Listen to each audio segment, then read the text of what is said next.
Assalamualaikum warahmatullahi wabarakatuh. Perkenalkan, nama saya Laurencia Puspita dengan NIM L0211813136. Saya merupakan salah satu mahasiswa dari kelas Ekotoksikologi Akuatik C. Berikut saya akan menjelaskan mengenai paper yang saya telah pilih pada pertemuan 8, yaitu yang berjudul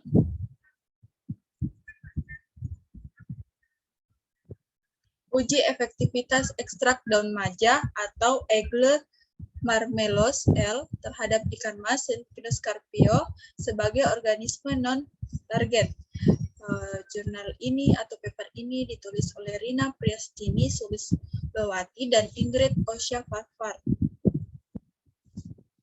Adapun latar belakang pada penelitian kali ini yaitu penggunaan insektisida secara terus-menerus dan dalam waktu yang lama dapat mengganggu kesehatan tubuh.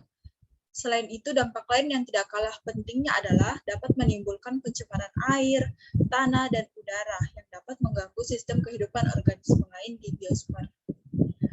Selanjutnya, buah maja yang diambil kali ini mengandung komponen tanin sebesar 9%, sedangkan pada kulit buah mencapai 20%.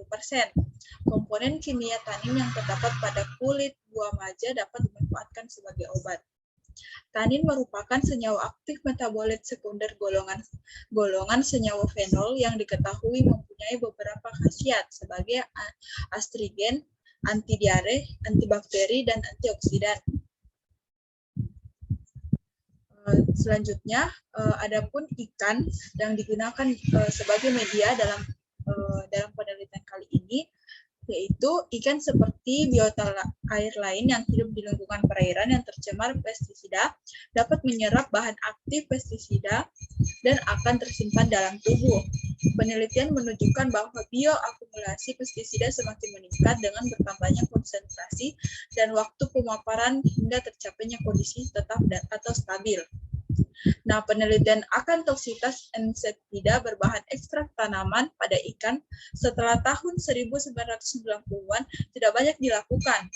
Selain karena sulitnya memperoleh dan memprosesnya bahan murni perentroid, sehingga penelitian ini sukar untuk dilakukan.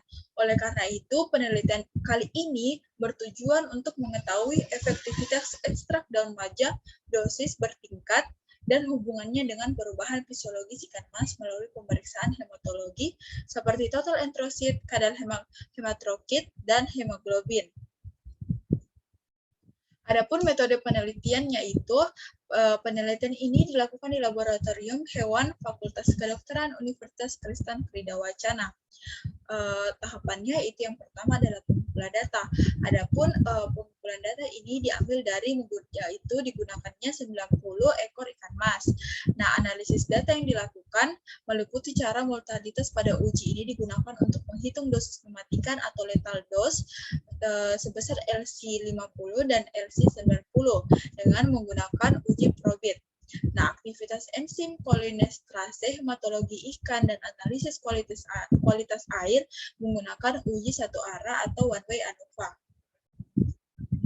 Berdasarkan penelitian ini, hasil yang didapatkan yaitu semakin besar dosis dan lama paparan ekstrak daun maja dosis bertingkat akan menyebabkan mortalitas ikan mas menjadi meningkat. Nah, tingginya kadar hemoglobin berkaitan dengan kondisi ikan yang hidup dalam lingkungan penuh tekanan. Begitu juga dengan total eritrosit dan hematrokit yang tinggi.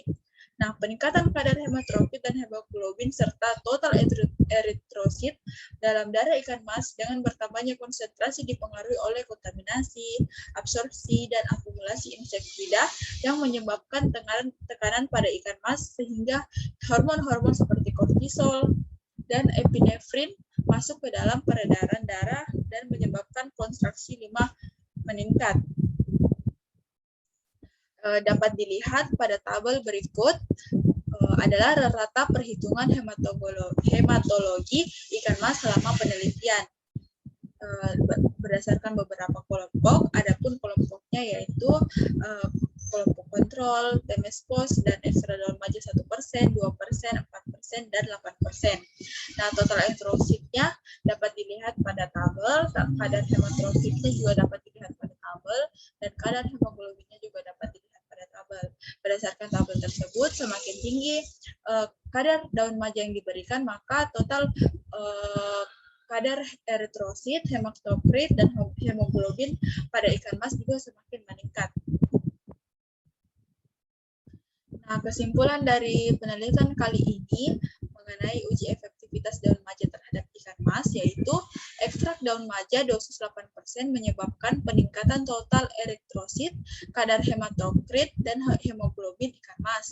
Sedangkan ekstrak daun maja dosis kurang dari 8% tidak menyebabkan perubahan hematologi ikan mas.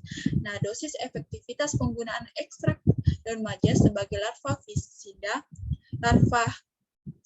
pada Aedes aegypti yang aman adalah pada dosis 6,84%. Itulah tadi yang sempat saya jelaskan mengenai salah satu paper yang saya ambil yang berjudul adalah uji efektivitas daun maja terhadap ikan mas. Semoga ilmu yang sempat saya berikan dapat bermanfaat untuk kita semua. Kurang dan lebihnya mohon dimaafkan. Saya akhiri. Assalamualaikum warahmatullahi wabarakatuh. Terima kasih.